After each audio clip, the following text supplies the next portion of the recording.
Hi மக்களே, இன்றைக்கி பார்த்திங்கன்னா நம்ம ஒரு ஃப்ரூட் சாலட் தான் பார்க்க போகிறோம். கேரட்டு, அப்புறம் ஸ்டார் ஃப்ரூட், அப்புறம் நாட்டுக்கோழி முட்டை, நம்ம கோழி போட்ட முட்டை இது, அப்புறம் ஆரஞ்சு, அப்புறம் மாதுளைப்பழம், அப்புறம் ட்ராகன் ஃப்ரூட், அப்புறம் ஆப்பிள், அப்புறம் 2 தக்காளி, குட்டி தக்காளி.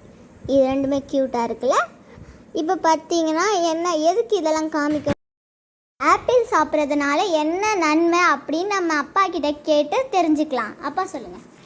ஆப்பிள் ஒரு நாளைக்கு ஒன்று சாப்பிட்டோம்னா டாக்டர் பக்கத்துலேயே வச்சுக்க வேணான்னு சொல்லுவாங்க. அப்படின்னா என்ன அர்த்தம்? இதில் அவ்வளோ நன்மைகள் இருக்குது அப்படிங்கிறது தான் மீனிங்கு. அதனால தான் நம்ம ஃப்ரூட் சாலட்டில் எப்போவுமே ஆப்பிளை மெயினாக சேர்ப்பாங்க.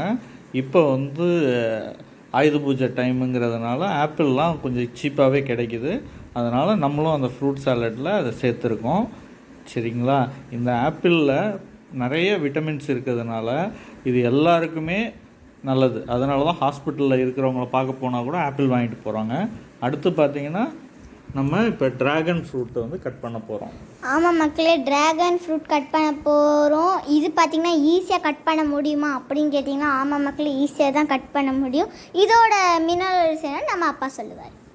இது ஒரு ரெட் கலர் ட்ராகன் ஃப்ரூட்டு. உள்ளே பார்த்தீங்கன்னா ரெட் கலரில் இருக்கும். அதனால் இதோட சத்துக்களும் நிறையா இருக்கும்.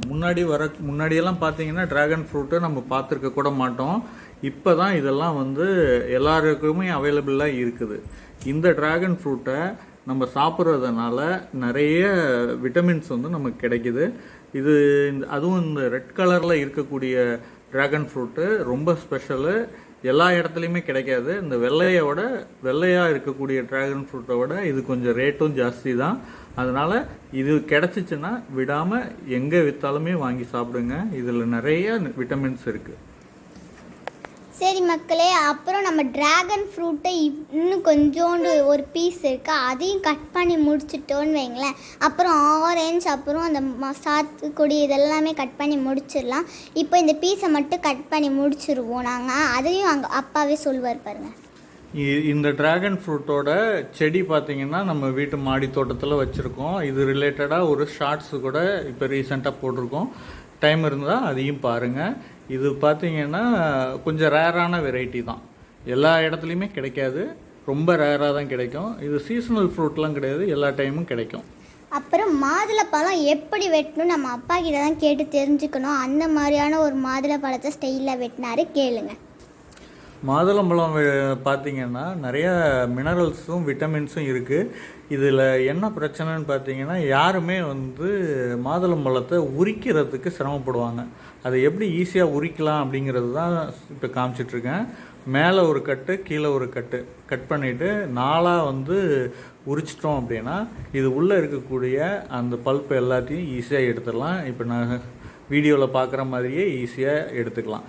இந்த மாதுளம்பழத்தை சாப்பிட்றதுனால ரத்த சுத்திகரிப்பு நடக்கும். ரத்தம் பியூரிட்டி ஆகும். அதே மாதிரி உங்களுக்கு விட்டமின்ஸ், மினரல்ஸ் இது எல்லாமே இதில் நிறைய கிடைக்கும். இது கொஞ்சம் குளிர்ச்சியான பழங்கிறதுனால மழை காலத்தில் கொஞ்சம் அவாய்ட் பண்ணிங்க, கொஞ்சமாக சாப்பிட்டுக்கலாம். அதுக்குன்னு ரொம்ப நிறையா சாப்பிடாதீங்க ஃப்ரெண்ட்ஸ். என் அப்பா சொல்கிறாருன்றதுனால நாங்கள் சும்மா ஒரே ஒரு பழம் வாங்கி இந்த மாதிரி கட் பண்ணி போட்டுக்கிட்டோம். அது மட்டும் இல்லை, இந்த ஃப்ரூட் சாலட்டில் இது எல்லாமே போட்டால் ரொம்ப சத்துன்னு வாங்க. முக்கியமாக அப்பா சொன்ன ஆப்பிள் மறந்துடாதீங்க, டெய்லியும் சாப்பிடுங்க. முட்டையை நீங்கள் அவிச்சி கூட சாப்பிட்லாம், இல்லைன்னா ஆம்லேட் போட்டு சாப்பிட்லாம். சில பேர்லாம் வெறும்னே கூட சாப்பிடுவாங்க, அந்த மாதிரி கூட சாப்பிட்லாம். எப்படி சாப்பிட்டாலுமே முட்டை சத்து தான். அந்த மாதிரி தான் மக்களே, அதையும் கேட்டு தெரிஞ்சுக்கோங்க முட்டை எப்படி வருதுன்னு.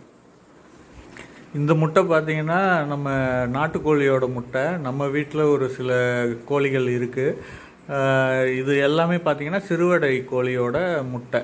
ரொம்ப பெருசாகவும் இருக்காது, ரொம்ப சின்னதாகவும் இருக்காது, மீடியம் சைஸில் தான் இருக்கும். இந்த நாட்டுக்கோழி முட்டை பார்த்திங்கன்னா ஒரு 3 கோழி நம்மள்ட்ட இப்போ முட்டை போட்டுட்ருக்காங்க. அந்த கோழியோட முட்டை தான் ரொம்ப சத்தானது. இது நம்ம கடையில் வாங்குறது எல்லாமே ஒரிஜினல் நாட்டுக்கோழி முட்டையான்னு தெரியாதுங்கிறதுனால நாங்களே கோழி வளர்த்து அதிலிருந்து வரக்கூடிய முட்டையை நாங்கள் கன்சியூம் பண்ணுறோம். இப்போ அடுத்து பார்த்தீங்கன்னா எல்லாத்தையுமே நாங்கள் வெட்டி முடிச்சிட்டோம். கேரட், ஸ்டார் ஃப்ரூட், ஆரஞ்சு, அப்புறம் ஆப்பிள், அப்புறம் ட்ராகன் ஃப்ரூட், தக்காளியை ஏன் விட்டுட்டோம்னா அம்மா வெட்ட வேணாம்னு சொல்லிட்டாங்க, அதனால தான் விட்டுட்டோம். ஆப்பிள் பார்த்திக்கோங்க, ஆப்பிள் ரெட் கலரில் இருக்குது, ஆரஞ்ச், அப்புறம் முட்டை, அப்புறம் கேரட், மாதுளம்பழம். தேங்க்ஸ் ஃபார் வாட்சிங் ஃப்ரெண்ட்ஸ். இதை பிடிச்சிருக்கா அப்போனா ஒரு லைக் பண்ணிக்கோங்க. செம்ம டேஸ்டியாக இருக்குது மக்களே. இது எல்லாமே பார்க்கும்போது உங்களுக்கு வாய் எச்சி ஊறுது தானே, எனக்கும் அந்த மாதிரி தான். இருங்க, ஸ்டார் ஃப்ரூட் என்னன்னு சொல்லிடலாம். இப்போ இதில் பார்த்தீங்கன்னா நம்ம ஆரஞ்சு வந்து கட் பண்ணி மட்டும் வச்சுருக்கோம், அதை ஜூஸ் போட்டு குடித்தாச்சு. இந்த ஸ்டார் ஃப்ரூட் பார்த்தீங்கன்னா நம்ம வீட்டில் காய்ச்ச ஸ்டார் ஃப்ரூட்டு. அதே மாதிரி தக்காளியும் வந்து நம்ம வீட்டிலேயே விளைஞ்ச தக்காளி, அதையும் வந்து கட் பண்ணியாச்சு. தேங்க்ஸ் ஃபார் வாட்சிங் ஃப்ரெண்ட்ஸ்.